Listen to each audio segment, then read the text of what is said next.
Welcome to the At the Coalface podcast with your host, Jason Greenwood. This podcast is all about what it's really like in the trenches of digital and e-commerce.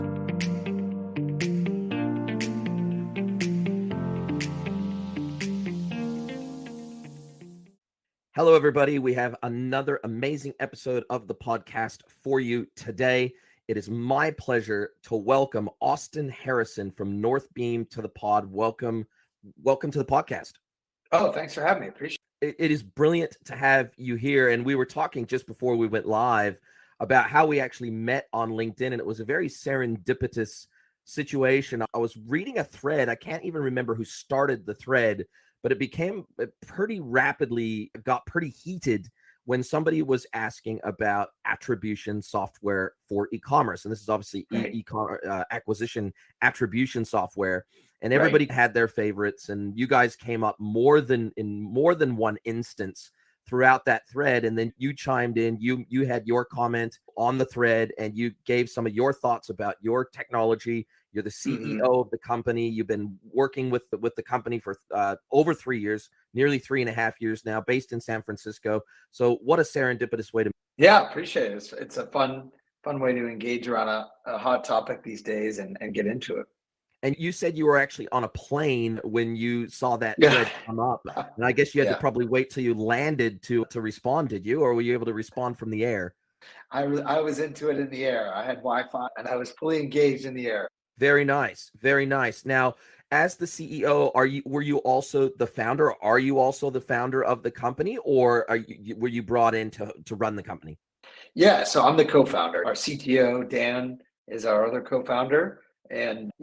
And that's it. So it's us two. And then we have a great team that we built to put together over the last couple of years. Fantastic. And this is such a hot topic within our industry. I've been doing this for a very long time. And I guess with the iOS privacy changes combined with the soon-to-be death of third-party cookies pretty much across the whole of the internet, this concept of analytics, predictive analytics, acquisition attribution, looking at channel performance, and digging deep within the concept of zero and first-party data, this has become hotter than ever. And I guess probably you feel to a degree that the market is very much coming to you now for a change. Yeah. That's exactly right. I guess Dan and I, my co-founder, this is something that we felt was coming. And for the last, several years have focused on first-party data and first-party data collection and processing. And for us, we felt like, brands and e-commerce companies, we wanted to help them and better understand how to drive growth, what was profitable, what wasn't, where to scale, where to cut back, and then just monitor their metrics in general. How well are they getting new folks to convert? Just help them understand their analytics. And this very much feels like you guys are, light years ahead of technology like Google Analytics, even GA4 by comparison, which doesn't really give you any PII data. It also doesn't really get you down into that granular level of one-to-one understanding of this customer came via this channel.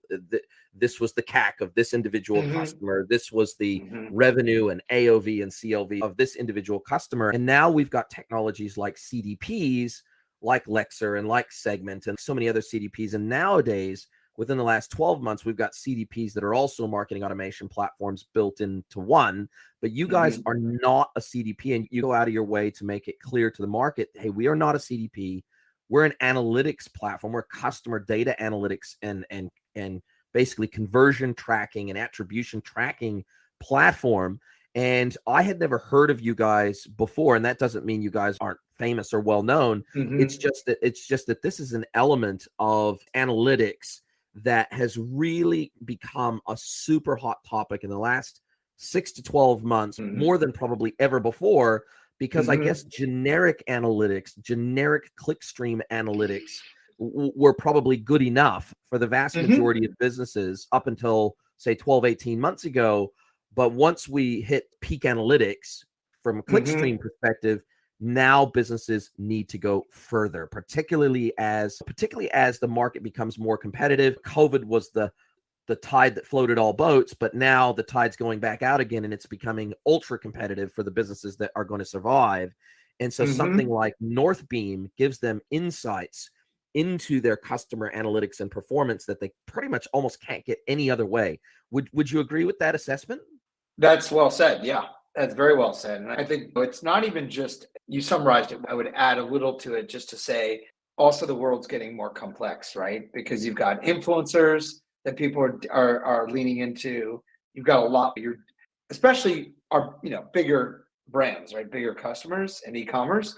They're focusing on more and more acquisition channels. They're experimenting more. They're trying to find other ways to scale and acquire customers. Given that, that's where something like Northbeam, that's where we really come in to say, how do you scale effectively? And I guess the idea behind Northbeam is also to help brands understand where they should be doubling down on their acquisition investment, because you help them understand, hey, this channel is performing really well for you because of XYZ reasons.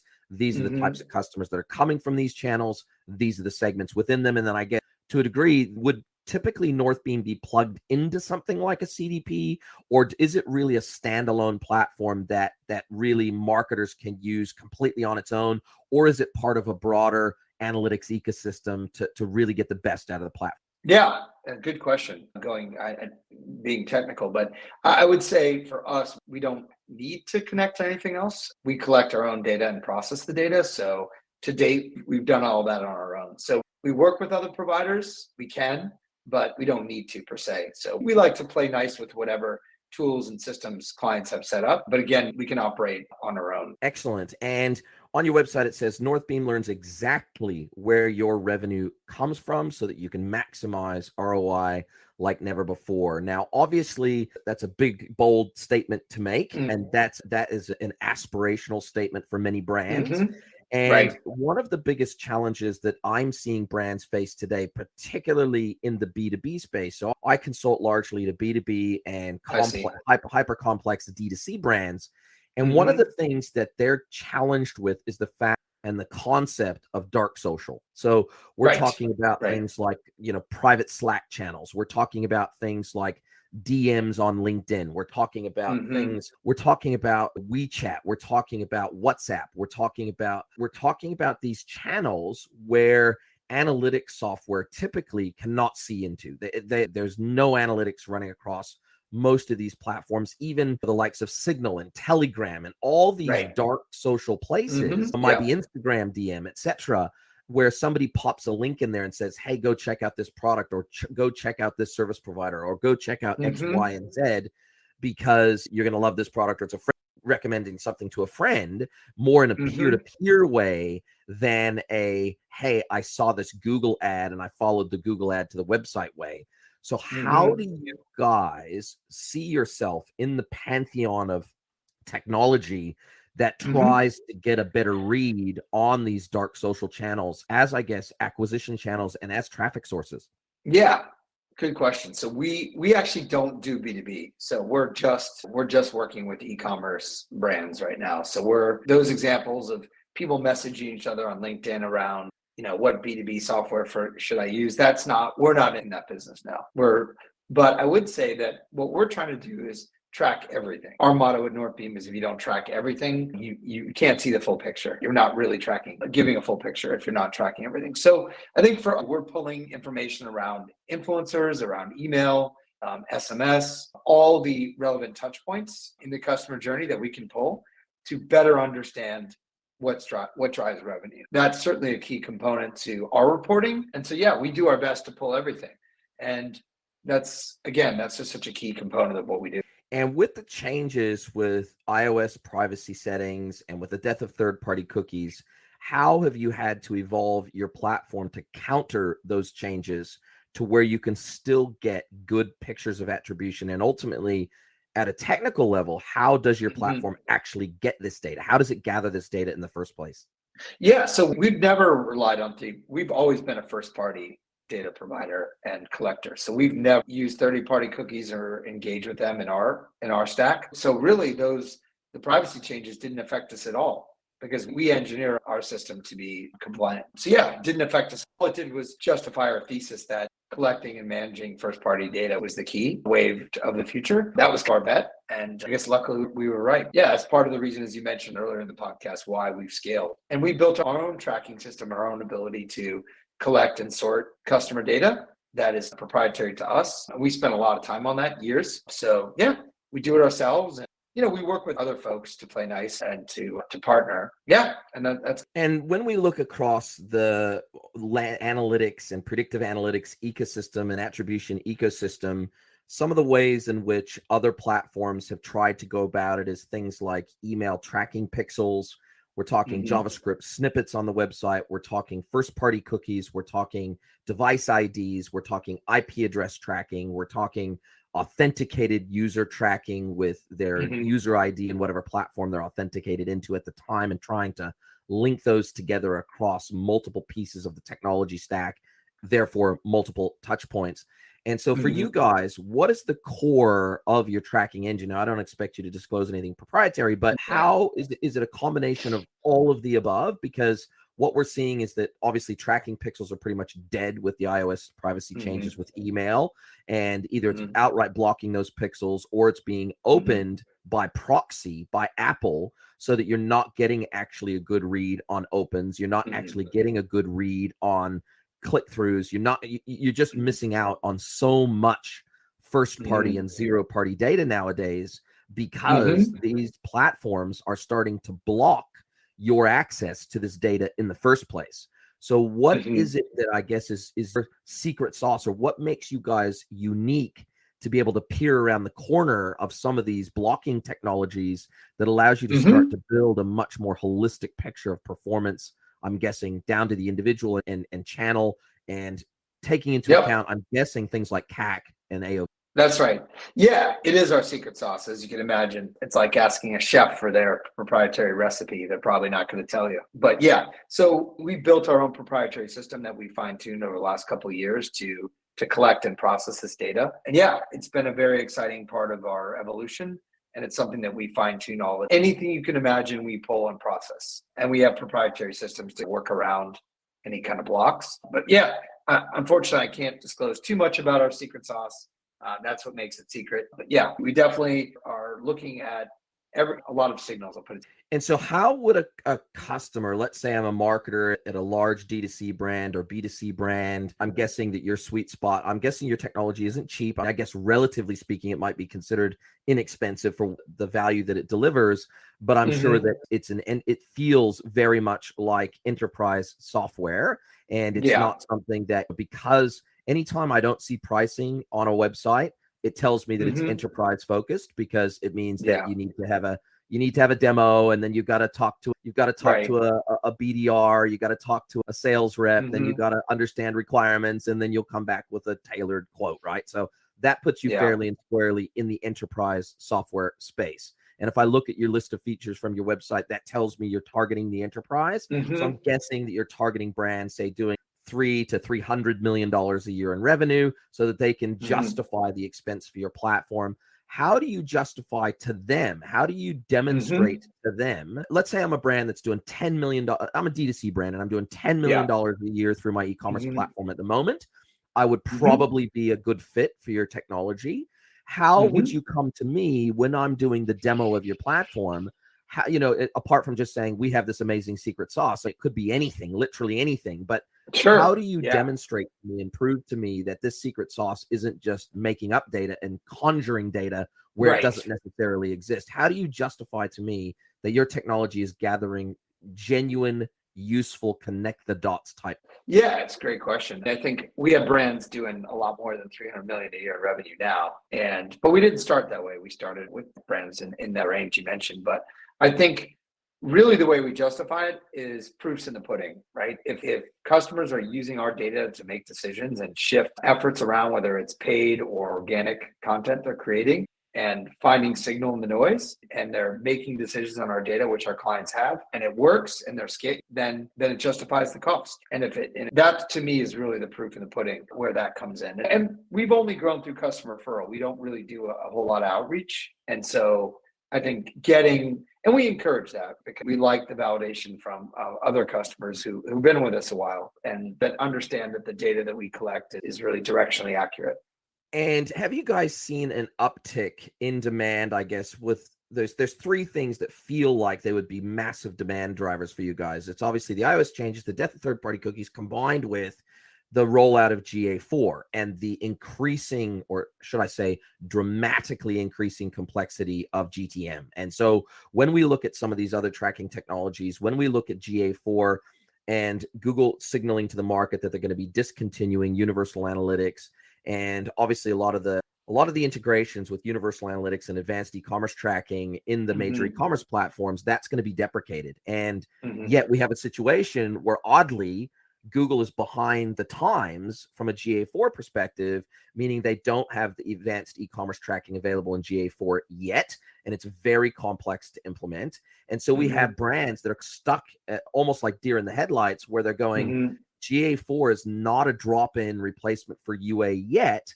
And in fact, there's no great GA4 integrations, out-of-the-box integrations that you can just take a button, turn it on for things like Shopify, BigCommerce, Magento, etc. And so therefore, they're feeling little bit left out in the cold.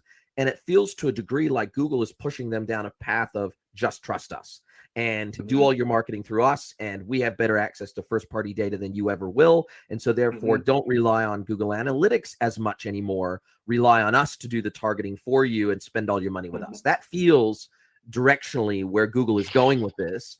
And with their Flock technology, which they've killed off, and now they're talking about all sorts of new analytics technology that, in fact, they're intending to replace first-party and third-party data collection.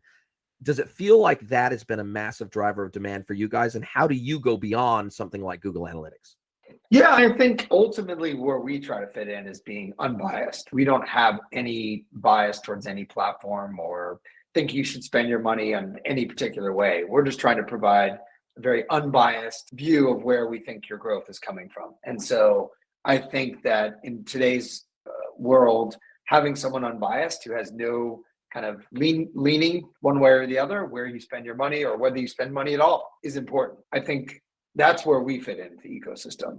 I think those players, they're doing their best to provide a signal in the noise for customers. And I think potentially for some customers, that could work well enough, right? If you're really aggressively scaling and you need this kind of first party data analysis to scale your business, what organic posts are driving the most revenue, what influencers are actually profitable, right? Relative to the other 40 that I'm spending money with.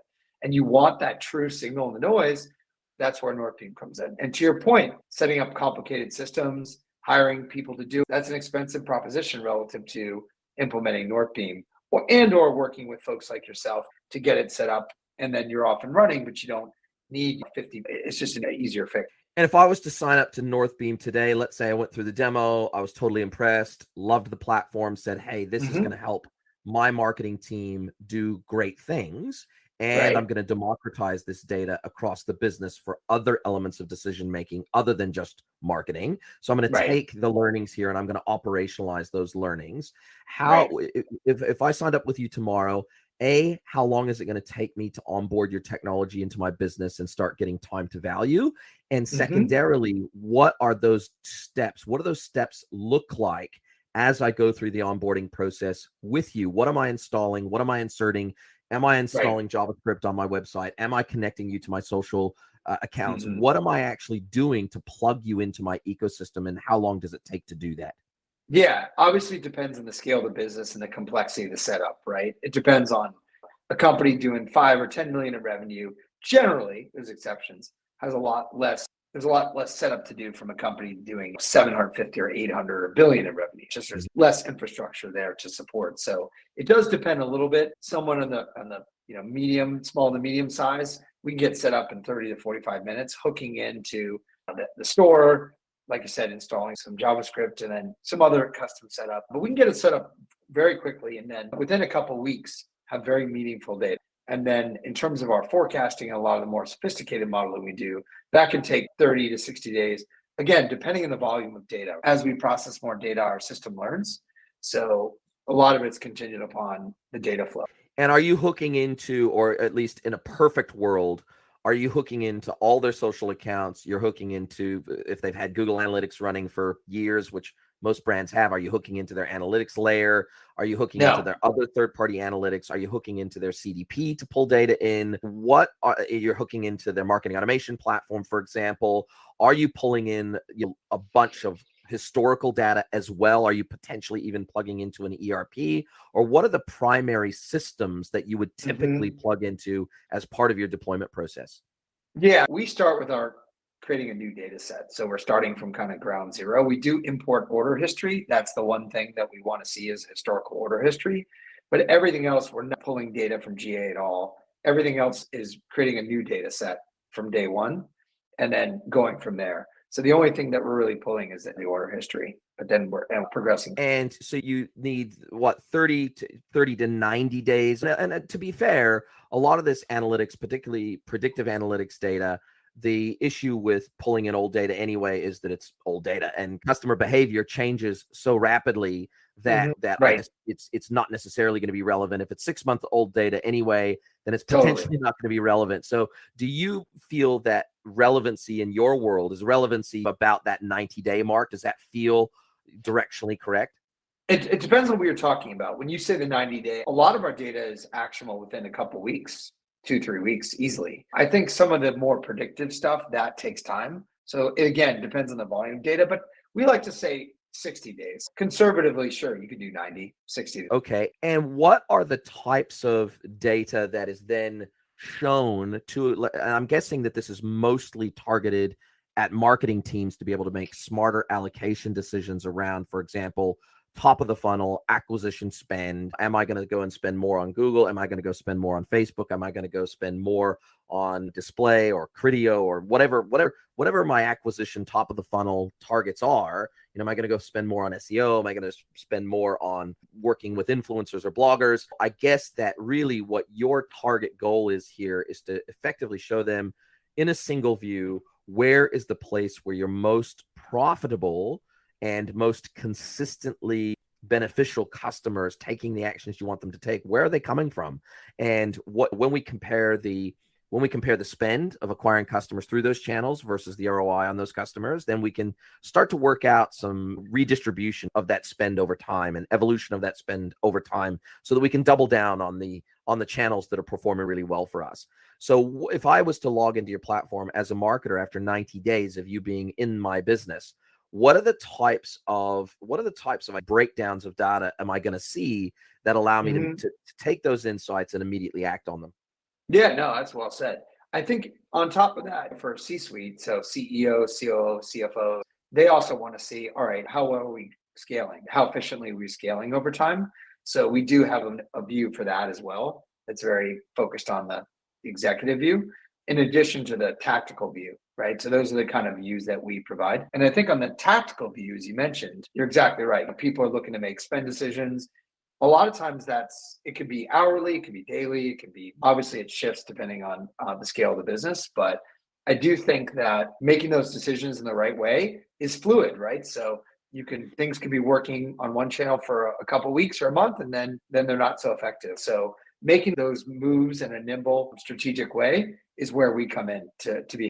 And would you say that within that landscape of being able to make those more data informed decisions, that marketers are wanting to take into account? So if I've got let's say I'm a marketer and I'm going to go out and I'm going to acquire a new customer, and if I look back at my historic customers and I say, to a degree, these two customers look exactly the same to me. They've been with us roughly the same amount of time. They have roughly the same AOV. They have roughly the same CLV. They have roughly the same net profitability in terms of the products that they're buying and the average margin on those products. So from a top line revenue and profitability perspective, they might look very similar, but when we take into account cost to service of that customer, so customer A on average contacts customer service 3 times per purchase, and customer B contacts customer service 0.5 times per purchase on average, we know who's more profitable to the business. We know who the Karens are. We know who the Kens. We know who's costly. We know who does lots and lots of returns per purchase. We know who asks lots of questions, makes lots of phone calls, sends lots of live chats, sends lots of emails, kills our help desk, and therefore kills our profitability. And we don't want to go out, we don't want to target the Kens and Karens. We want to target all of the people that are brand loyal, they spend a lot of money with us, and they have a very low cost of service. And how do you guys take into account the cost to service of either specific channels, specific customers? When you do your acquisition and ROI calculations, are you thinking about cost to service at all? Or is this purely from a revenue perspective? No, that's a great question. I think that's a lot of what you just touched on is something that I think not a lot of people focus on from my experience. But I think it's super critical. It's very critical and we do focus on it. So understanding who's truly profitable and what makes sense to focus on. Great point. Like I think it is something we're focused on at Northbeam as well. So yeah, I think it's a critical thing to. And so would you typically like to see in that environment, would you, in a perfect world from a data set ingestion perspective, would you tell your merchants, hey, we actually want to be plugged into your CRM. We actually want to be plugged into Gorgeous or Zendesk. We want to be taking this data. We want to be ingesting this data so that we can take it into account when we're making our recommendations. Yeah, absolutely. And are there some times that you go into these brands and obviously I'm thinking more of the mid-enterprise brands. So let's say you're a D2C brand and you're doing 10 million to, I don't know, $80 million a year in that range in revenue. And are you going in and at times seeing a situation where you go, guys, your stack, your architecture, the platforms you're using, the marketing automation, the CDP, whatever it might be that you're tapping into for your core data sets, you guys actually, it's one of those situations where it's garbage in, garbage out. And we actually need to tidy up these 3 things or these 4 things in a hit list order in a prioritized fashion so that we're actually gathering clean data to begin with? Or is it a situation where you go, actually, we don't care to a degree what your stack is. You implement our technology, you implement our tracking, our tagging, etc. And we're so standalone and so independent that we actually don't really care too much about the rest of your stack? It's more the latter. However, there have been some instances where the way things that are set up need rejiggering, right? So I'd say it's more the latter where we just plug in and get moving. But there have been some circumstances where we found there have been mistakes or errors in the setup where we just go, uh-oh, we're double counting. Or maybe there's a missing pixel or there's issues in the setup. That happens on occasion. But generally we can plug in and get. And would you say that, so again, using that same scenario, just to give people, and I don't expect you to give specifics because I realize people need to do a demo with you and all the rest. Yeah, it is an enterprise product, but give me a ballpark idea. Let's say I'm a D2C brand. I'm doing 10 million bucks a year in revs, online only, or maybe I'm omni-channel and I'm selling through a few marketplaces, maybe some social selling and my own e-commerce website. And I guess 2 questions that come out of that. Do you guys track effectively the sales that are coming through those other marketplaces, i.e. social selling and marketplaces? And 2, what kind of spend would I expect to be able to or need to invest in your platform on a monthly basis to be able to get an implementation that really I'm starting to drive some good value out of for my business? What kind of investment am I needing to really make to make the best use of your platform? Yeah. Good question. Yeah, I think ultimately in Northbeam, we're connecting to everything. So like, again, our kind of motto is if you're not tracking everything, you're tracking nothing. So we really want to be thorough, and that's something we strive to do. And we're scaling effectively now to do that. I will say, yeah, you're really touching on the subject. Is really what you're trying to say is, when do you really need analytics on a granular level? Like, how much do you need to be spending? How much do you need? And so for us, it's really, if you're focusing on growth and you are investing in growth in a meaningful way, whatever that spend is per month, and or you're planning to do it in the future, that's where Northbeam is a good fit, right? If you're just cruising along and not planning to test out and try new ways to scale the business, I still think we provide value. There are some customers are not scaling as aggressively as others that are still on our platform because they want that data. They want to collect that first party data and make sure they're prepared. Because we also track LTV by product. So let's just say you're spending no money at all on growth, but you're trying to figure out what products or what customers we've acquired, just even organically, drive the most repeat purchasing over the next 3 or 4 or 6 months. Northbeam tracks that.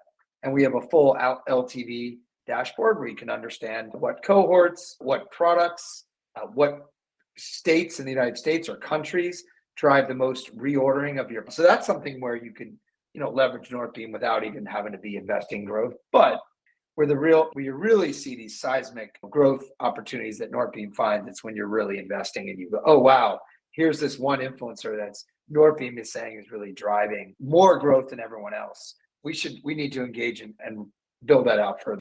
Fantastic. And if we were to look at an average across your client base, as a brand, am I going to need to spend $5,000 a month with Northbeam? Am I going to need to spend 50 grand a month with Northbeam to really get value out of the platform? What am I going to need to invest in the platform on a monthly spend basis? Because you're a SaaS platform, right? So, Yeah. and I'm guessing, is it modular, or basically when I pay my subscription fee, I get the whole of Northbeam, or are you modular, or how do you guys make money from your clients? Yeah, we don't cite right now. It's just you pay for Northbeam, you get everything. So even if you don't want to use, you just want to use the LTV analysis and understand how to drive, what drives repeat purchasing, you can use that. There's no kind of upselling at all. And our pricing ranges. So it depends on the scale of the business and how much, but yeah.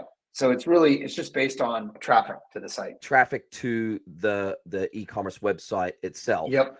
That's how you charge. So it's based on the number of sessions effectively per month. That's right. Right. Okay. So similar to how a site search platform, for example, would charge based on the number of searches put through the platform on a monthly basis. Exactly. And do you guys offer an API suite as well, so that you can plumb in custom endpoints or custom data sets into the platform? Or are you pretty much a kind of a closed shop, or do you have a comprehensive API suite? We do have an API suite. Yeah. Yeah, we do. Yeah, that's something we built out over the last 8-9 months, and it's live. So it's been live for a couple months, and yeah, so we're fully operational there. And what type of endpoints do you see as typically being plumbed into your API suite? Is it CDP data? Is it CRM data? What are the kind of data sets that are typically plumbed in via API to get a more holistic view within Northbeam? Yeah, it's really more just connecting with all shopping platforms for now. That's really the key. Okay, so are you finding that you are seeing the most success with the likes of the Shopify's, the BigCommerces, the VTechs, the up and coming, rapidly growing SaaS platforms? Or are you seeing the most traction with the likes of the legacy Magentos of the world and more on-premise enterprise, high-end enterprise on-prem platform? I think it's everything. Yeah, we're seeing traction across everything right now, which has been fun. Yeah. So you don't really have an ICP apart from they have to be big enough to have a team, a marketing team that can use the data, can act on the data, can leverage the data. And would you say that most of your engagements are driven by a marketing team? Is that who would typically engage with you guys? Yeah, I think it's the marketing and also the COO, CFO who want to get a grip on growth day to day, and then the CEO to have that visibility and to understand how efficiently the company's scaling, right? High level. And quite frankly, it's a way for these C-suite folks to have true visibility into the blended performance day to day, week to week, month to month, in a way that's been more difficult. I don't know, how much experience you've had in that, where you've been on either board meetings or investor calls where people get a little confused about reviewing growth data. So we make it easier so that a board, an investor group, a C-suite, it's pretty easy for them to understand how efficiently the company's scaling and operating on the top from a revenue growth perspective. And I guess then they can take exports of data, exports of graphs, and various other data visualizations out of your platform. They can put those into a presentation, or put it into an investor memo, term sheet, something like that. Or if they're ready to go IPO or whatever the case may be, then they can take your data and it can help justify a valuation or various other things that they're trying to achieve as a business. That's exactly right, because historically it's been hard to wrangle like a full blended understanding of how well are we scaling truly and what are the efforts that are driving that growth most effectively. That's actually why we started Northbeam, because we were on those calls and we found it very challenging to get a broad, unbiased, multi-touch view into truly how the business was scaling in terms of each channel, each effort, what was profitable, what wasn't. We found it incredibly difficult to figure that out. And so that's in an unbiased way. And so that's why we started the company to begin with. Awesome. Well, it sounds like you've come up with a technology that, was ahead of its time, perhaps when you first started, but is really coming into its own as the entire industry shifts away from third-party data collection and third-party data sharing, and feels like the walled gardens of Facebook and Google and Apple and Amazon, that the window of opportunity of being able to leverage their data easily and cheaply is well and truly shut now. And it feels like the brands that are leveraging zero and first-party data the best and the most smartly are the ones that are going to win in the future. No, it's well said. Thanks for that summary. I think you're exactly right. I think we're entering a new era in that regard. And it's going to be, and as you can imagine, it's not easy on your own to figure out how to do it. And nothing's impossible, of course, but our job is to make it easier for those brands and companies to figure it out along the way. Fantastic. Now we have, and as I mentioned to you earlier, we have introduced a new feature to the podcast where at the end or nearing the end of the podcast, I turn the tables on myself. I turn the mic over to you. I let you ask one question, any question you like of me, and I do my very best to answer it. It's become probably one of the most popular segments of the entire show. So over to you, Austin Harrison from Northbeam. What is your question for me? And I'll do my very best to answer it. What do you view when you're evaluating a vendor or partner, a software partner like Northbeam or anyone else? How do you decide, okay, this is a partner I want to work with? And what are the parameters what are the things you look for when you make a decision? I think one of the first ones is appropriateness for a point in time for the industry as a whole. And so I've Right. seen, and I'll just give you two examples. I remember 5 years ago when a lot of brands hadn't even heard of the term WMS or warehouse management system. They didn't, a lot of brands, they didn't really know that term. It wasn't a big deal, or at least going back, say 8 years ago. Whereas now there's hardly any brand that you can talk to that doesn't know what a WMS is, doesn't probably Right. is not looking to upgrade one. And so Right. there was a category creation curve that had to happen before it became part of the lexicon of our industry, and we could have really good conversations about this. Then we saw the rise of PIMs, product information management platforms. That category had to be created. Then we saw over the last 18 months CDPs, and CDPs they're well and truly embedded in the lexicon of commerce now. And you go back pre-COVID, and almost no one used the term CDP, customer data platform, apart from the really big boys and girls who were using something like Segment very early on. And so there are some of these enterprise technologies that have moved down the stack and have become more democratized in terms of access. And so I'm always trying to tail on to categories that have been made that are, because I'm never trying to sell the unsellable. And so when I'm going in and I'm talking about new technology, I don't want to have to create the category for the software vendor. At the same time, I'm also trying to justify why a brand should use them versus their 5 competitors. You know what I mean? I see. And so for me, I'm looking for vendors that have an element of traction in a category that has traction, and who can have really quality conversations with merchants about why this might be a good fit for them. And then the second piece is probably consultant enablement. In other words, how is that vendor enabling me as a consultant to understand the technology at a highly technical, deep, intrinsic level, so that when I'm having conversations with customers, it's not a sales pitch, it's a genuine consultative, collaborative conversation that we're having and saying, hey, does this make sense? When I come in and I pull back the covers and open the kimono on your business, I'm going to tell you when your baby's ugly. I'm going to be honest with you, because that's what you're hiring me to do. And I need to basically play matchmaker between, these are your business requirements, these are your process requirements, these are the outcomes that you need in your business to grow. And here's some technology that will either add flexibility, add efficiency, add scalability, whatever the goal is. I need to play matchmaker between you and your needs and the technology that can help get you there. Now, technology is just a tool, and I always help brands understand that there's more to it than just dropping in a new shiny piece of technology. There has to be people, process, tech, and data all working in harmony to achieve the outcome. And ultimately, we have to work back from the customer's needs backwards, and that's where we tend to start from. But really, when it comes down to vendors, it's how well established is their category, how well established are they as a leader in their category, and how enabling are they of both the merchants that use their technology, but also of people that are helping to position their technology in the market. Wow, that's really well said. That's interesting. Yeah, it's really interesting. Because as someone on my side, or our side, I should say, we're just thinking, oh, we're building this technology. We know it's useful, but I think we were early because we've been doing this for a couple of years. And as you can imagine, we've only experienced massive demand over the last 2 or 3 months, because now, to your point, the market's developing, right? People, oh, wait a second.